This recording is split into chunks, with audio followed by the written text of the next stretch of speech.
All right, welcome to the first episode of The Creator's Den. This is a new podcast that we're starting, and it's basically about creators.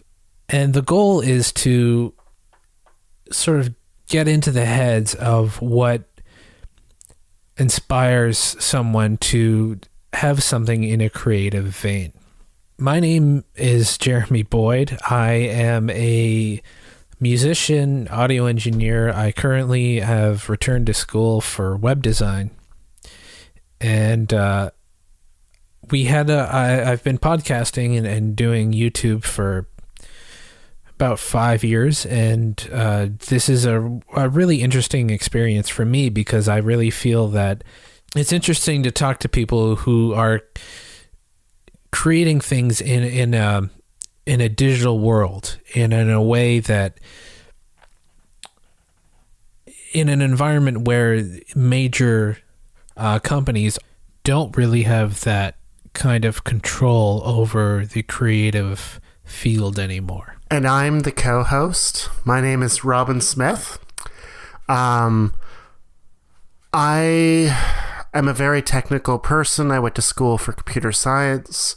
I spent 5 years in an operations and support role where I was helping system administrators and engineers around the world fix problems in their data centers. And I recently did a career pivot to be a software developer. In general, I am very interested in people that make things or that create things rather than just being a consumer. Whereas with all our digital devices in our hands, we all have access to enough content to never have to move for the rest of our lives.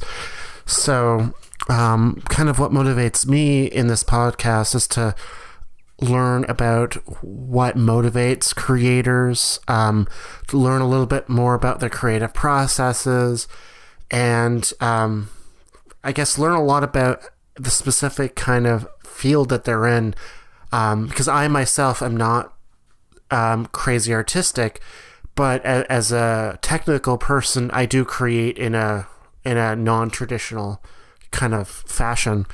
I'm also really interested in participating in the creation process by releasing a podcast rather than just listening to podcasts all the time.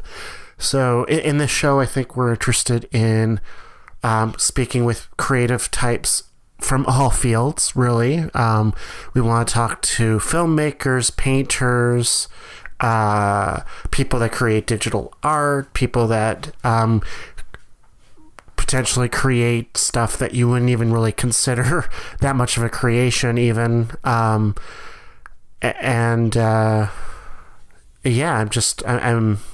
really excited to be on this journey with Jeremy. Yeah, and a little bit about us. Like we had a podcast a while ago called Burps Radio. It's still on iTunes if you really want to check it out. But we did that for a while and no one really listened to it. And to be honest with you, it got a little stale, wouldn't you say? Yeah.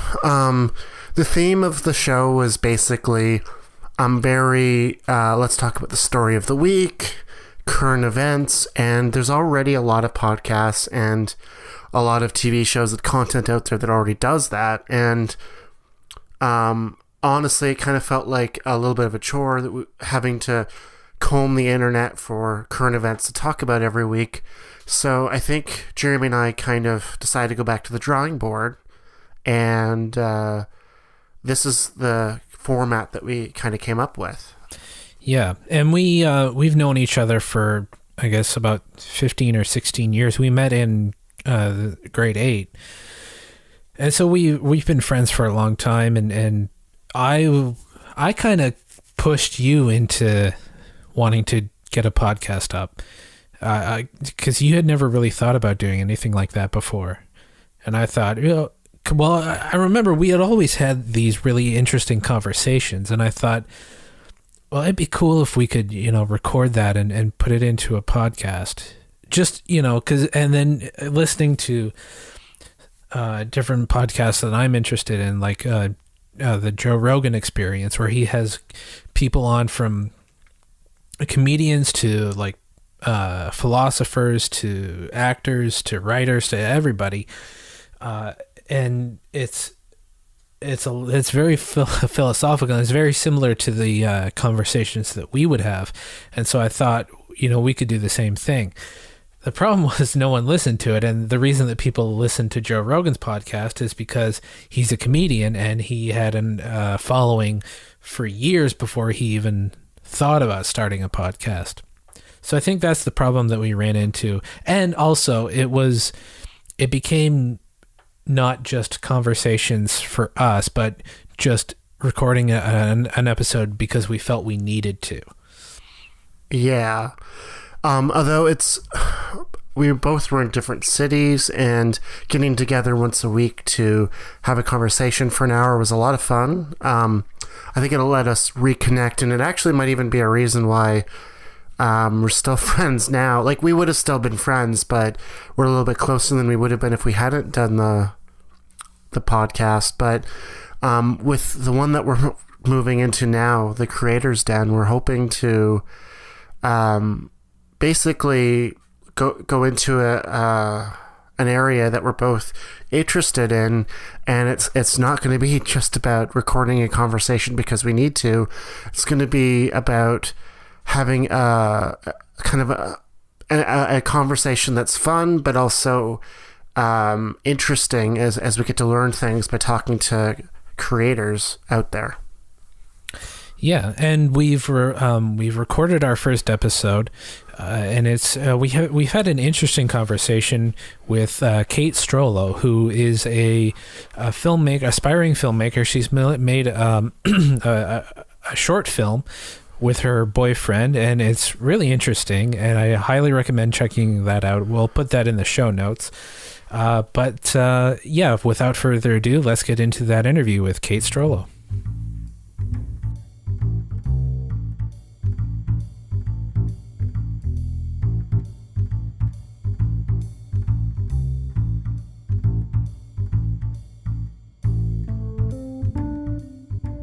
Like, you majored in music and then moved to film. What sort of made you decide to go from one to the other?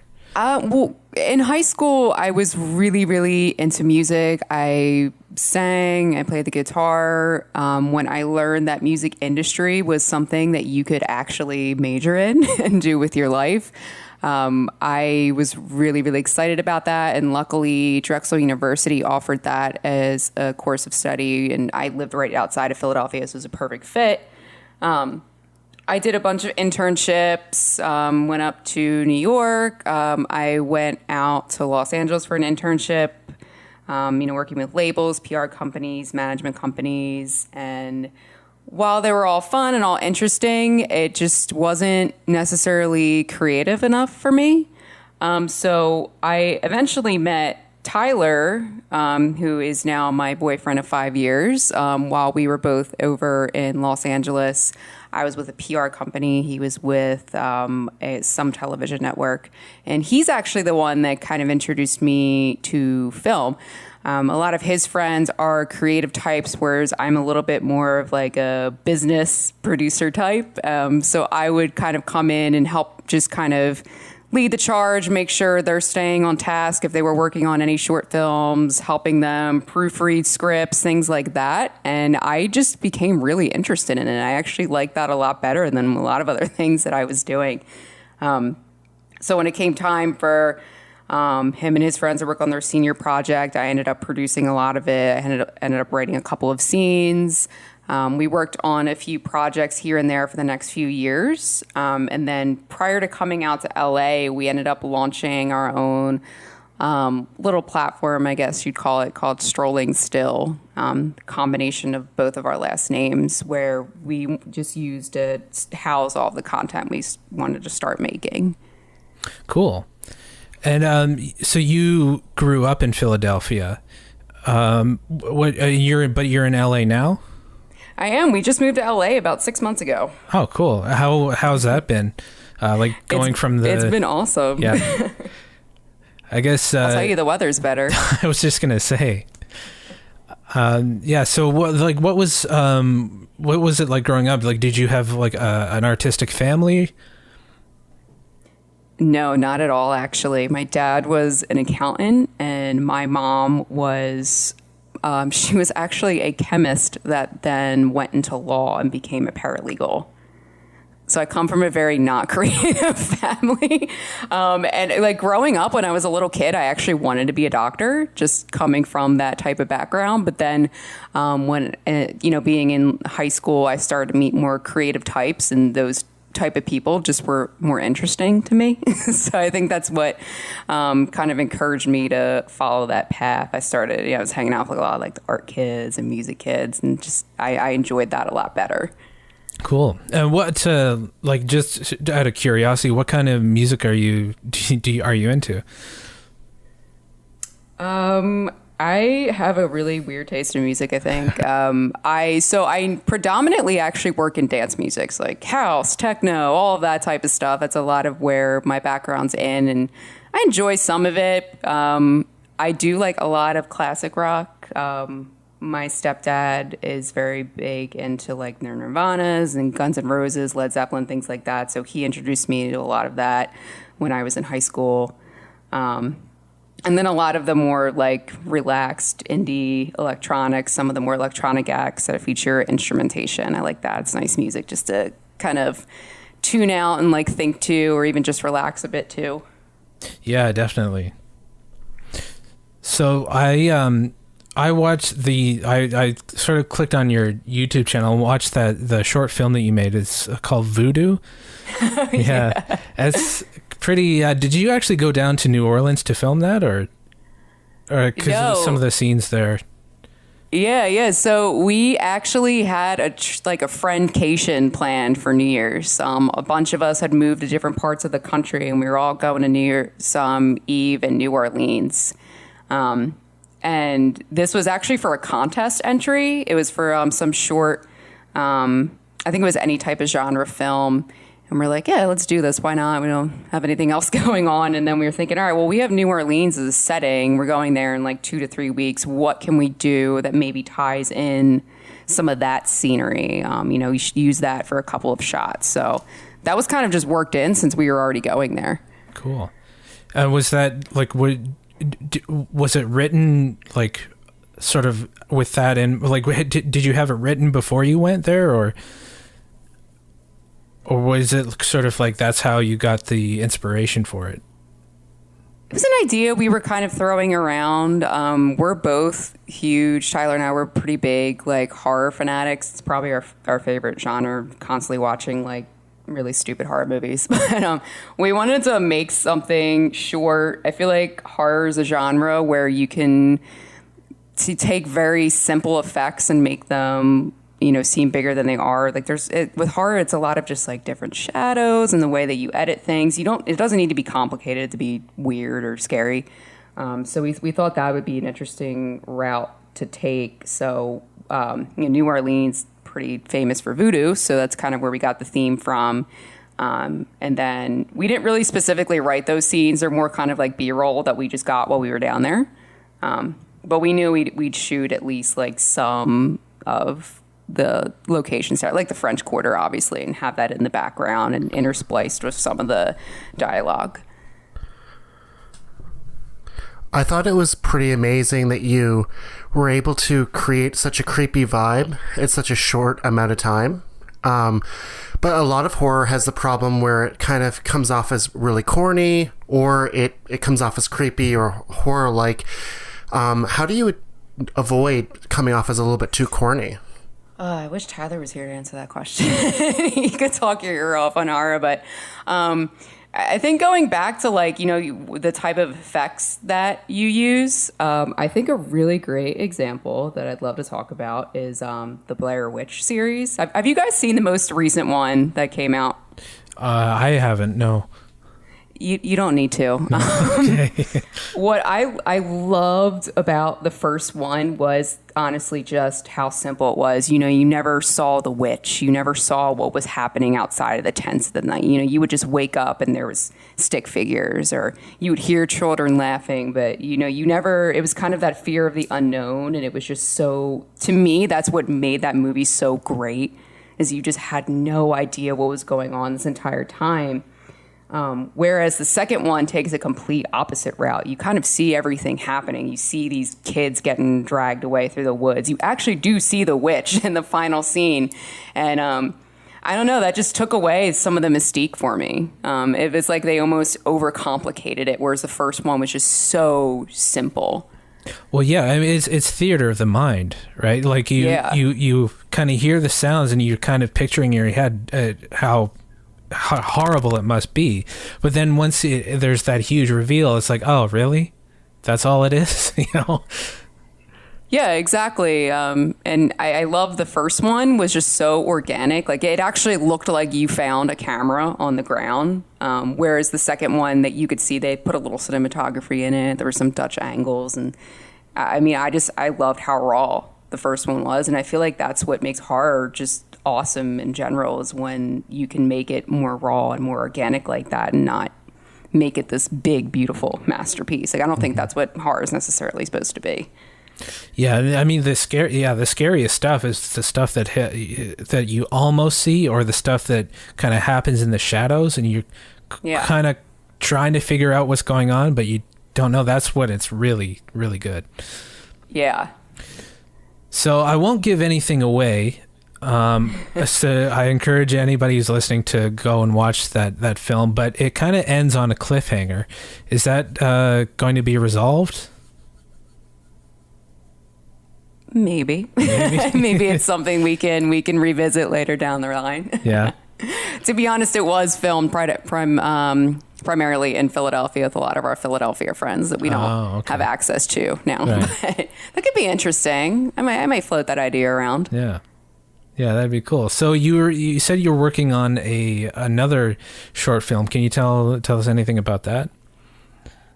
Yeah, so the working title right now is Survivors, and it's a film that actually one of our good friends who lived in Philadelphia and moved out to LA a couple of years ago. He wrote and is really interested in getting together. So this is going to be the first short that I formally produce, and not just kind of throw together with some friends, actually get a proper crew in place and proper locations, things like that.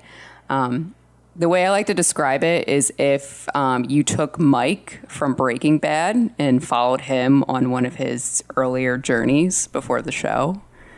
Kind of cool. Kind of more of a, crooked cop type dramatic piece. We're only envisioning it to be maybe 15 to 20 minutes, but we're really hoping that it's something that we can make very meaningful and high quality, and in turn maybe even submit to some festivals. Cool. That sounds really interesting. So I want to hear more a little bit. So you have a day job that's in the music industry, as I understand? Correct. So what exactly do you do there? So I work mainly in digital marketing. So that is not only social media and social media management, it's also a lot of project management for web builds, graphic design, video work, merchandising, email marketing, basically any type of marketing that you can do online. I've touched somehow in my field. Have you worked with any major artists? I have. Unfortunately, I am under an NDA, so I can't talk. Right. I can't talk about them. But we've worked with a lot, and even before coming to this company, I've had a chance to work with other events and other brands, doing some of their more digital work. Okay, cool. Yeah, because I actually used to work with a concert promoter, and he was telling me that he it's just putting he put on a festival in we're in Canada, so he put a festival on in Moncton, New Brunswick, and he had bands like he had the Rolling Stones, Maroon 5, the Tragically Hip, and John Mayer before he was really big.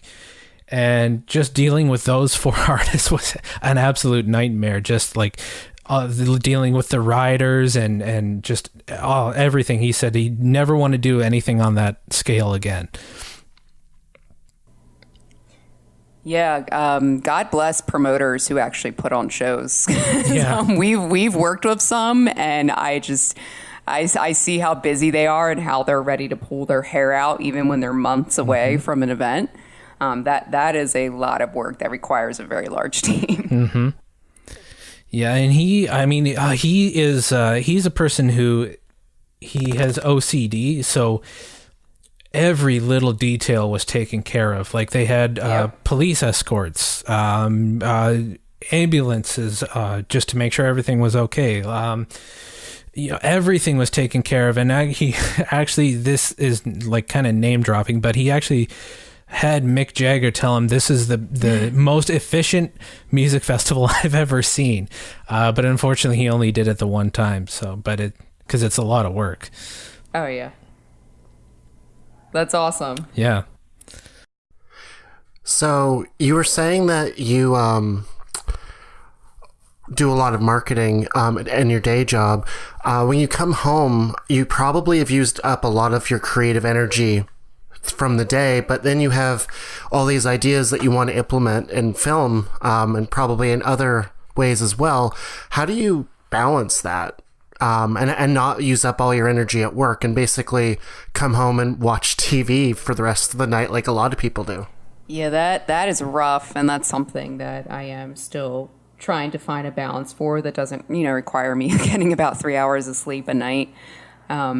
So what I've done recently is I have a bunch of whiteboards, which have been kind of my saving grace. And I have a calendar on one and then another that's just for note taking and note writing. And I kind of just fill it in with different things that I want to get accomplished per day.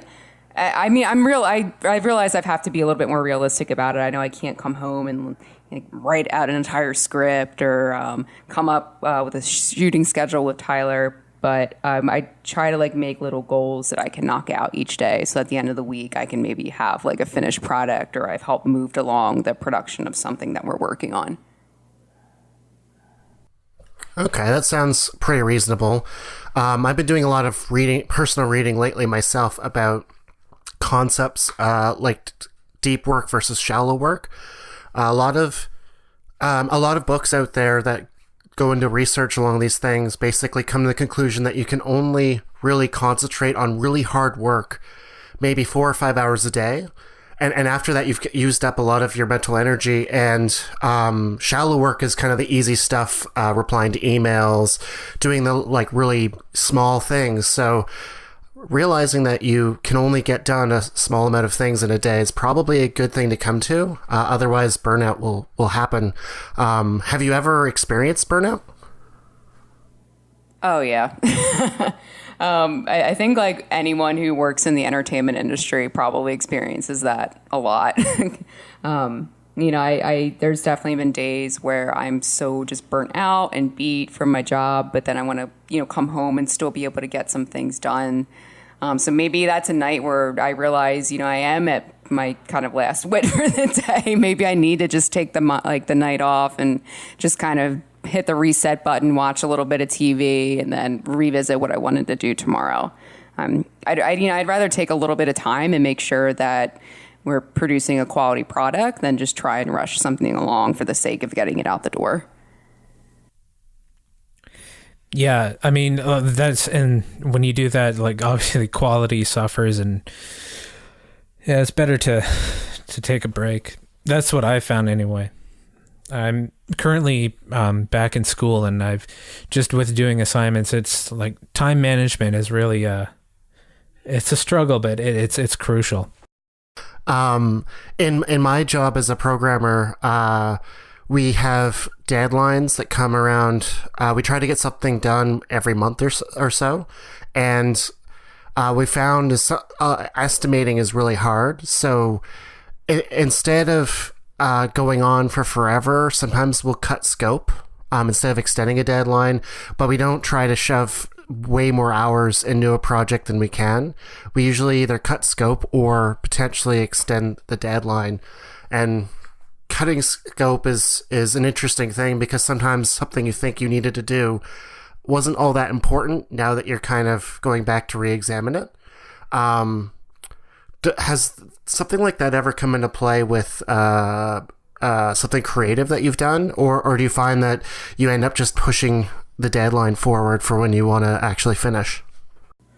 Yeah, that definitely makes sense. I've noticed that a lot when working, even on Voodoo, some of the short films where we realize that, maybe a location fell through or someone who is supposed to be in the background or a supporting role, they can't do it. So, what do we do? Like, we either have to adapt the script or figure out a new solution, or we're just going to have to tack on some extra time, move that date or that location around. So, we've done both, honestly. If we're able to find a feasible solution and kind of readapt to what we were going to do, we'll take that route. Or if that's something that absolutely needs to be in the film, that's a person that we absolutely need, then we'll have to look at extending the timeline.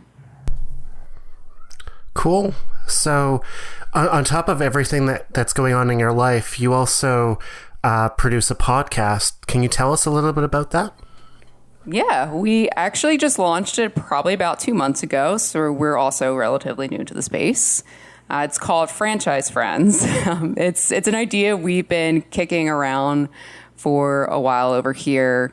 Tyler and I always joke that the movie industry is basically just coming franchises at this point. And I kind of have a guilty pleasure of watching sequels that aren't nearly as good as the first time around. So we figured, why not start talking about it? Why not start creating some type of format around it? There's a lot of film podcasts and film review podcasts out there that are kind of the same thing over and over again. Maybe we can take a more interesting angle, a more interesting approach to it. So we kicked it off actually with the Jason Bourne series, since that was the relevant movie at the time. And we've just been kind of week by week coming out. Either a movie that's relevant, like if there is a sequel coming out, we'll absolutely go see it that weekend and cover it the next week. Or if it's an off week, maybe it's something we'll have a little bit more fun with. We actually just had a podcast with Tyler's 10-year-old niece, who is a huge horror fanatic.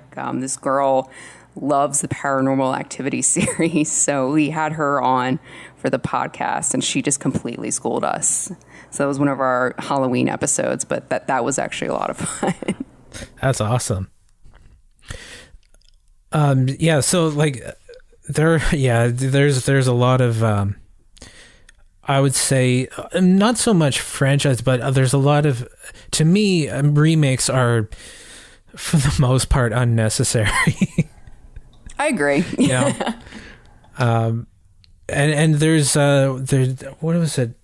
There was some movie that they were going to reboot, or they are rebooting, and the last one only came out a few years ago. I think maybe, I can't remember what I'm just thinking. It's so obvious that it's just about making money. They don't care about the movies themselves. Both Batman and Spider-Man are being rebooted perpetually, which is kind of amusing, especially Spider-Man, because a trilogy came out, and then a couple years later a new series was created, and then again we're probably going to see another one soon. Yeah, it's all about the superheroes right now. I feel like the movie industry gets a hold of different themes, and we'll see a ton of those movies all at one time. And I definitely think that we're in the era of the superhero right now, just kind of getting beaten over the head with Marvel and DC and all their types of movies. But I definitely see... Well, I guess it'll probably depend on some of the upcoming movies that have in production, but I feel like we might also be moving into a gaming franchise where they're going to start taking video games and creating them in a franchise series as well. That's true, because they're I don't know if it's out yet or if it's coming out. There's a game based on Assassin's Creed. Yeah. And yeah, that might be interesting if they go down that road. Yeah, I think if they do it right, that could be a cash grab for the studio. So Definitely, yeah. It could be, but I don't know if I've actually seen a good movie that's based on a video game. Have either of you? I don't think so. I haven't either. That's why I'm very curious to see how well Assassin's Creed goes, because I feel like that's probably going to dictate that direction. I think if it ends up taking off and really doing well, I could see there being a ton of video game franchise movies coming out. Well, I think the good thing about that one, I think, or at least what I heard, is the company that makes the game is producing the movie. So because they have the closeness to the video games, it might not deviate too far, and they might have a vision that they have, or it might just be complete shit. It could just be a matter of practice. Like comic book movies were really bad for a really long time, and then they've slowly gotten a lot better. Maybe this is going to be a thing where the film industry, the people just need to practice turning a video game into a workable script and then into something that comes alive. And if they just keep doing it over and over again, maybe eventually they'll build up the skill, and then we'll start seeing some good movies. One of the best ones that comes to my mind is the Dark Knight series, taking kind of a dark path for Batman. And what's interesting is that it took so many attempts at Batman to do one like relatively well. There was, I think, 2 different kind of incarnations, as far as I know, in movies. So yeah, maybe it's just about practice. That's a good point. Yeah, they might probably need to get a few under a belt, and then once they realize how well a video game's actually going to translate to an on-screen story, we might start seeing those pop up.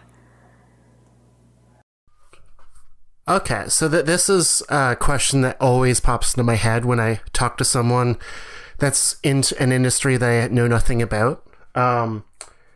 If someone were to, like, today, after listening to this podcast, decide that they wanted to get into film, where would they start? Would they just start grabbing a camera and start taking lots of pictures and videotaping things and do lots of reading and watching movies? Or is there something that's like a better starting point to getting involved, and then potentially maybe moving off to school or something else? What kind of advice would you give to someone just starting out? Yeah, I think picking up a camera and watching movies is a really great educational tool. You'll start to learn things on your own that you wouldn't necessarily learn in a classroom, or watching movies. You'll be able to pick up on different camera techniques and editing, things like that. But I think the real thing is it's networking. It's getting out there and meeting like-minded people that you can create with and you can bounce ideas off with, whether that's going into a Reddit thread or maybe finding some local Facebook groups. Some locations it might be a little bit harder to find film people, where you come out to LA and that's all you can ever find on the streets. But I think, finding those outlets where you can find people who have similar interests to you and want to work with you on a project, that's going to be absolutely key in getting everything off the ground. Cool. Was there, when you were in Philadelphia, was there a community of filmmakers there? Yeah, there's a very small one there. There are couple little film festivals that take place in the city. There's this very small, tight-knit community, but it was never anything that was necessarily on a large scale. Mm-hmm. That's cool. So would you, if I wanted to make a film, like if I wanted to be a filmmaker, do you think it would be necessary for me to go to film school, or could I just get a camera and go start shooting stuff? I think it helps. I took a couple of cinema and film-based classes. It was more cinema theory classes back in college that I think definitely helped give me a little bit of a head start today. I think film school can definitely be beneficial, especially if you're on the more technical side of things, like, learning how to use a camera, getting yourself RED certified, things like that.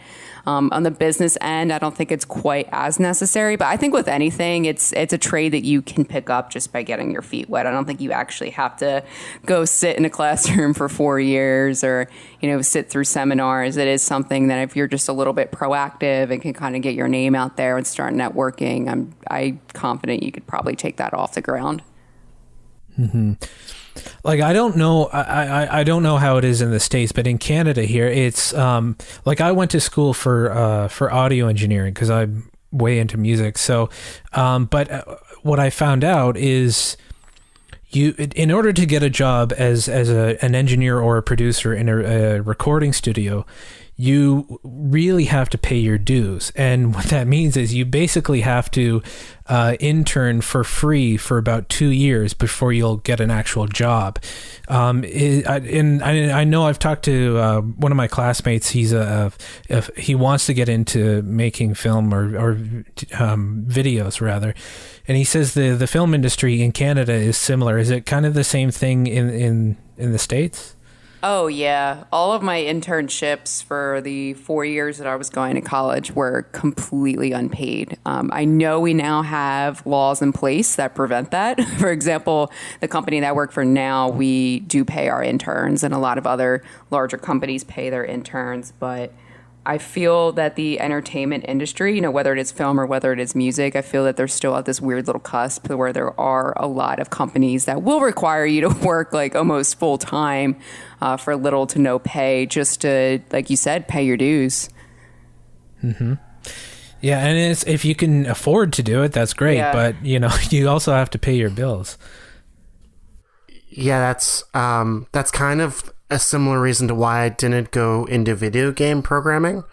I was passionate about video games for a period in my life, but anyone that kind of works in that industry, for the most part, I'm sure there's some companies where it's good, but the ones that I toured when I was doing my investigation, a lot of people worked 90-hour weeks, and if you compared their pay to someone that worked a minimum wage job, per hour, it would almost be comparable just because they're putting so much time in. And in order to get a good video game industry job, they had to pay their dues by just working so much. They didn't, they got paid, but they had to work an unreasonable amount of time. Well, in my mind, that is a lot. Do you kind of see something similar in the film world, or do people kind of work have a proper work-life balance, or what do you see there? Yeah, I think it's hard to say work-life balance, since a lot of film industry jobs aren't your typical 9 to 5. They can be night shifts or very early in the morning, or if you're on a shoot that can last upwards of 16 plus hours. What I've noticed a lot in film, and I see this a little bit in music too, is that there's a lot of payments that aren't necessarily monetary. It's more like, if you can come out and do sound on this shoot for 6 hours, we'll pay for your gas and we'll pay for your lunch and pay for your dinner. It's more of compensation in that way. So I've seen a lot of negotiation like that take place on sets, and even just getting people to work musical events. It's more like they'll compensate you in other ways that aren't just money. Fair enough. And I guess most of the time people are doing this because they have a passion for it, not necessarily for the money. Do you know what kind of day jobs people run? Is it kind of all over the place, or is there a pattern of people, I don't know, being in the restaurant industry as an example, because it's so you can do part-time in that kind of industry? Yeah, I've seen people all over.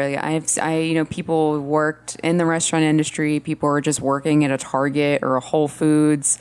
A lot of people who have their side hustles in film usually have some sort of film day job, whether it's an assistant position or maybe they're, like a runner at a studio, something like that, working for minimum wage. But that's usually the ultimate goal that I've seen for people, especially new people who move to LA.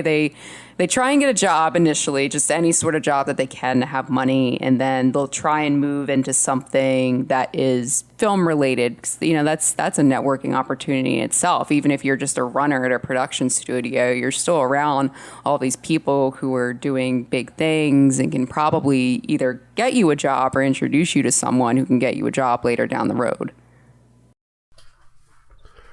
So kind of the takeaway I'm getting from everything that you're saying is networking is key.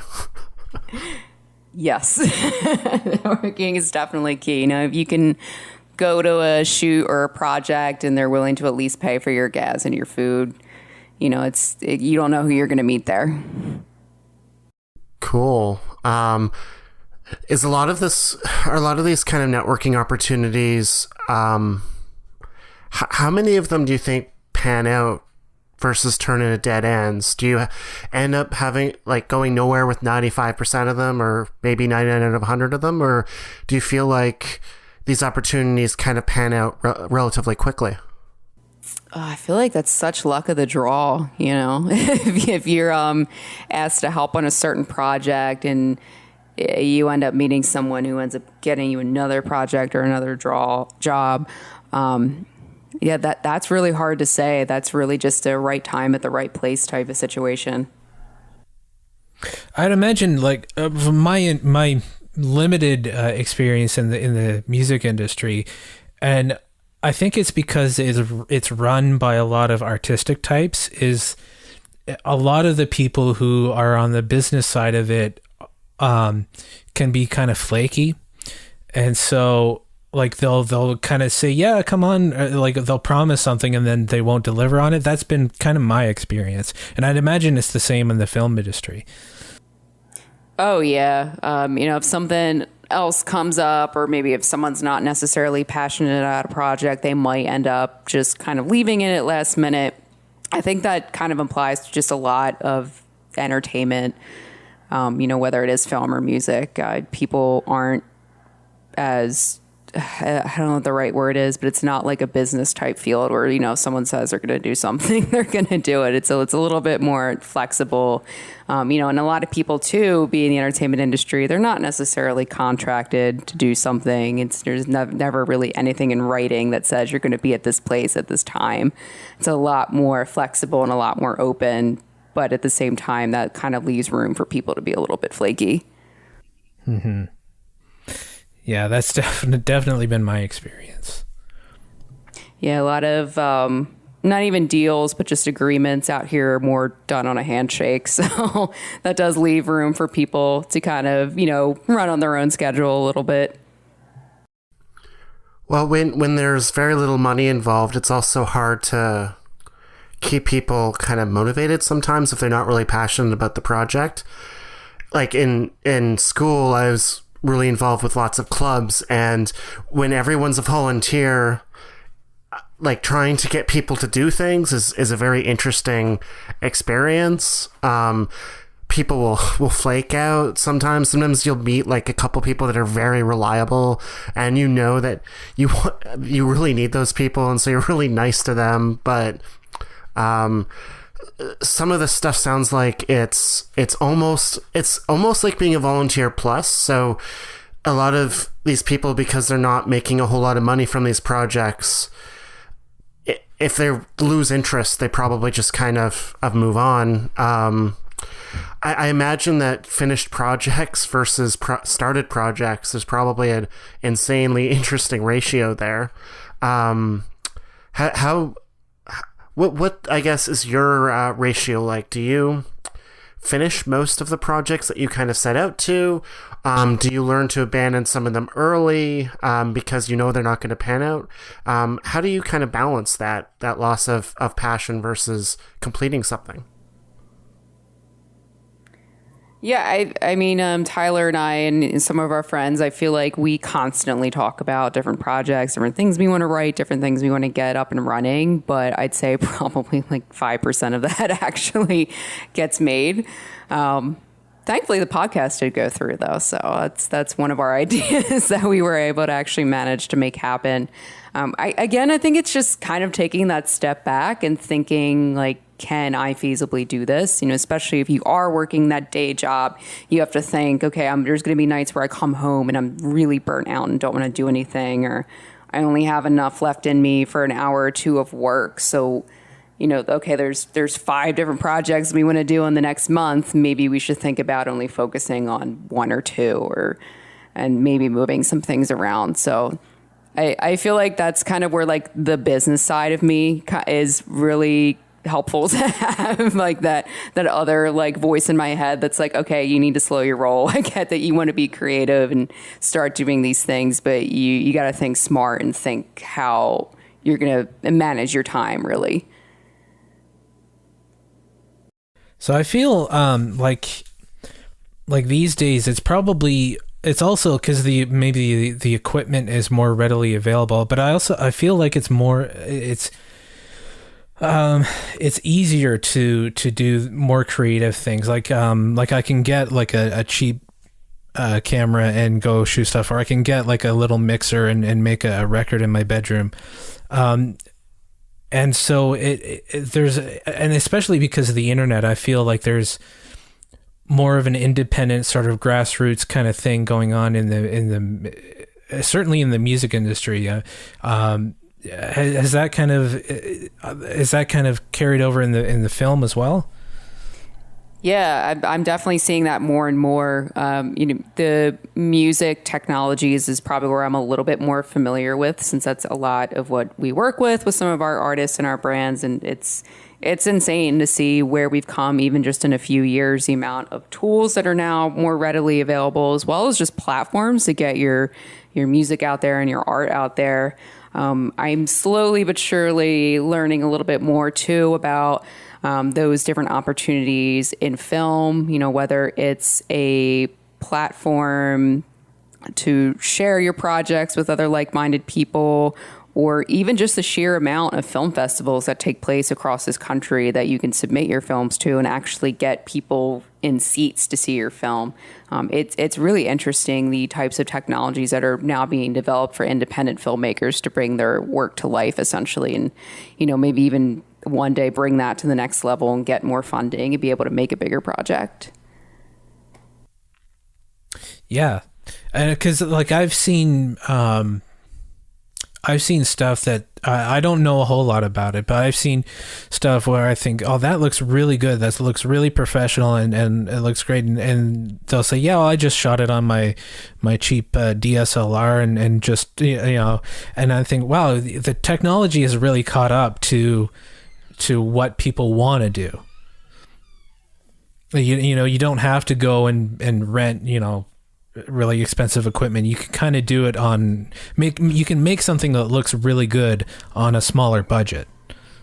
Yeah, definitely. And I personally love it. I mean, obviously it opens the door for a lot of not so great content, but I think it really allows people who don't necessarily have a ton of money or a ton of time but are very talented to really, bring their product to life. With a lot of the newer technology that's coming out, I saw at a tech conference recently, people are making 3D, that's not the right word, virtual reality like images with photography, and there's starting to be a process of creating virtual reality movies, and I'm not sure. I think there's been a few that are released. I have a friend that kind of made a short film in virtual reality for the Oculus Rift, but that's awesome. Yeah, I kind of imagine that. That's really cool. Yeah, thanks. I imagine that horror is something that would be really immersive if it was delivered in a virtual reality kind of environment. Have you been following any of those technical developments, or do you have any interest in that? Yeah, definitely. I haven't been following it too closely, but it is something I'm very, very interested in. I'm actually probably a little bit more interested in AR and augmented reality versus virtual reality. I mean, don't get me wrong, I feel like it's going to have major implications on the entertainment space, but I'm really interested to see where the more augmented reality, how that's going to be more integrated into our day-to-day lives and how that could be applied to a piece of entertainment. You know, if I'm watching a movie on TV, that's not necessarily VR, but maybe there's a way I could end up interacting with it somehow. Interesting. I both are very connected, because especially with some of the headsets that you can put your phone in, you could experience a VR. You could have a virtual reality experience with augmented reality happening. Like everyone knows about Pokemon Go. Not that I want to talk about it too much, but I could see a next step for it being putting on a headset and actually seeing the Pokemon there. Kind of it has augmented reality in the game, but it would kind of add it into a VR kind of space. And once they start doing that, there's going to be all kinds of weird extra content. And I bet we're going to have a new venue for even more advertisements. That's really interesting. I've actually never thought about that, taking an AR experience and translating it into VR. I could more than see that happening relatively soon. Yeah. Well, kind of imagine you're looking at like a cool a billboard in VR that's kind of a replica of like the physical space while you're there, and they put on advertisements. Like I'm sure there's going to be some marketing opportunities there. So some of the stuff will probably kind of jingle with your marketing day job. Yeah, that's something I've been thinking about a lot about too, because I know that's something that, you know, as soon as it becomes available, we're going to be jumping all over. But I'm curious to see how they're going to loop advertising into VR and AR without making it too intrusive. Yeah. Without going into it too far, Waze already kind of does that. Waze is kind of like Google Maps for driving. And it navigates you to a location. And I think that at this point, it has a feature where it will tell you that like there's a sale on or there's food nearby and stuff like that. Although I'm not 100% sure how it works, but it's kind of gross. Yeah, it is weird. I've noticed that. They're like, oh, do you want to take this exit and go to a Carl's Jr.? Like, well, this isn't really relevant to me right now, so no, I don't. I thought it was interesting that you kind of moved to AR from VR. It was almost like you weren't that interested in the virtual reality space. Do you think filmmakers are kind of shying past it? It's maybe too modern or something, or is it just not that interesting to you? No, I think it's a huge thing for the industry as a whole. I don't know if they've quite figured out what to do with it yet. It's such a new technology that I think's been integrated into a lot of gaming. I think the gaming industry's jumped on that real quick. But I think the movie industry is still trying to figure out how, you know, one, how can they produce VR films? And then two, I know they have been coming out with VR experiences to promote films. I haven't really done any of those yet, but I think they're trying to figure out ways to make that experience more meaningful. So I think it's just a matter of trying to figure out what to do with it. Okay, fair enough. There was a while where Hollywood was trying to make everything into a 3D movie. So maybe they're going to start doing that with VR. I feel like they still are doing that. Everything's basically 3D now. Yeah. I guess a lot of like artistic filmmakers that aren't in Hollywood probably don't even care that much about 3D. Have you noticed any side projects that have been like upgraded to 3D using software or anything along those lines? At the independent level, no, I haven't. I think that's probably something that's just way out of an independent filmmaker's budget. You know, it's something that unfortunately stays with the majors right now. But I feel like every movie that has come out in LA here from a major budget, I'd say about 90% of them have a 3D version tied to it that is available in the theaters out here. Interesting. I a lot of movies that come out here definitely have a 3D option, but I don't feel like it's 90%, but maybe I'm just not paying attention, or I go to too many IMAX movies. I don't know. Yeah, I don't know. I just feel like there's so many of them out here. Maybe it's just the different theaters and the different options, but everything seems to have a 3D counterpart. What are the independent theaters like? Are there a lot around where you live?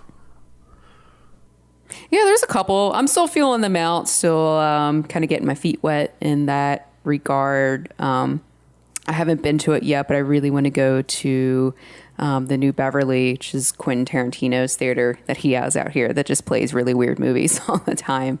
But I like them. I think they're a lot more charming. They're a little bit more homey. They're not as like big and grand as one of the more upscale AMCs or even the Chinese theater out here. It's a nice theater to go see a film that's a little bit off the beaten path. Like, you're not going to go there to see the newest Marvel movie, but maybe like a really cool indie piece from a smaller production company. It's a nice environment to see that in. Cool. There's a couple in Toronto where they basically just show documentaries, and those are fun. Oh, that's awesome. What's interesting is Kickstarter seems to produce a lot more documentaries now and other films. Have you ever done a Kickstarter? Or have you? I've not. Okay. Is this something you'd ever consider? I think it's something that I'd like to consider maybe when I have a little bit more work under my belt and can really, beef up my profile and speak to an audience that's already familiar with my work. I don't think like at my level right now I'd be able to make too much headway, but it is something I would like to really test at least one day. Cool. So I guess most of the stuff you work on now is probably just self-funded. You probably don't have a real big source of funding or anything like that. Oh, it is definitely self-funded. That's what the day job's for. Interesting. I guess, do you find that really hard and challenging, or is it just kind of like you work in order to be able to do your art? Because I know a lot of people they work to hoard their money for retirement someday, and others kind of work to use that money to create things, and that's kind of what you're doing, right?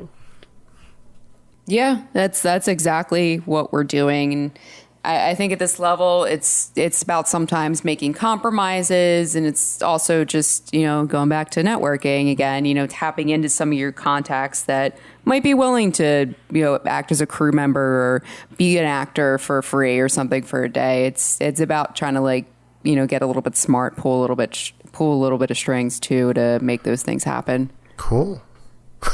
All comes back to the network. It really does, full circle.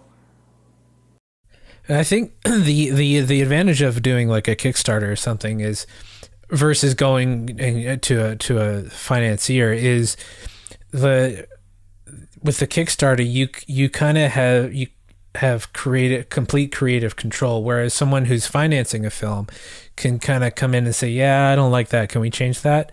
So I think that kind of could be the advantage of a Kickstarter. Yeah, definitely. That lets you, that's your money. You can do with it what you want. You don't have the studio is financing it, kind of calling the shots.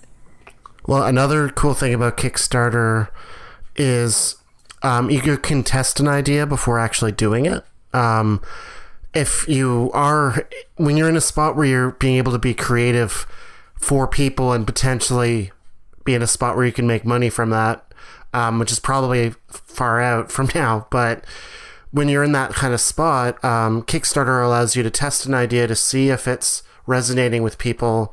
And if it is, you get financed. If it's not, well, you can work on an idea that will resonate with them more and maybe do that project on a lower budget that's self-funded if it's kind of a project that you're passionate about to create. But that's partly how I've seen Kickstarter used for some games, where people will kind of propose a board game or a video game that they want to create, and when no one jumps on board, or when very few, they kind of abandon the idea and go back to the drawing board.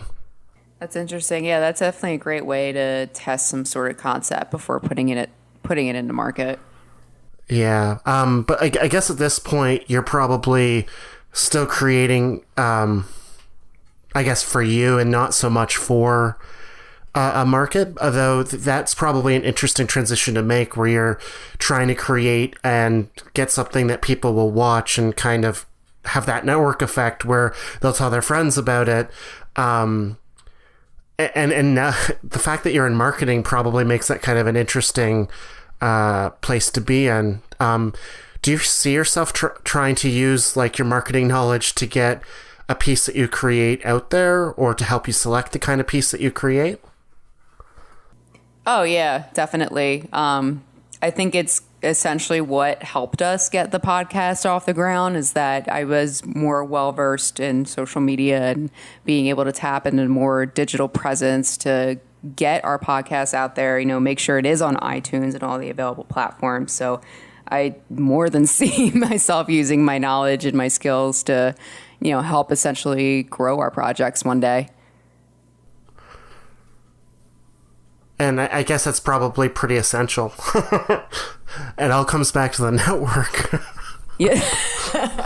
Yeah, it helps. It always comes back. It helps to have that business knowledge and, working in the entertainment industry, it makes you a little bit smarter the way you work, and it also makes it a little bit harder for someone to try and pull a fast one by you. So yeah. Well, even in my in my work life, I got laid off this year when a place I'd worked for 5 years, and I ended up finding a new job due to my network. As a programmer, I don't know, I'm a little bit, I have it easier than some, but it's hard to find a really good gig. And I found it mostly because a friend of mine happened to work at a good gig, and I made it through the interview myself, but definitely having a little bit of a personal network helps, I think, with almost everything, not like everything in life. Yeah. So I actually don't know if we have many more questions. Is there anything in your mind, Jeremy? I think that's pretty much all I have. Yeah. Cool. So I guess we'll end the podcast there. All right. Well, thank you very much for being our first guest on the show. Yeah, definitely. Thanks again. Really enjoyed this.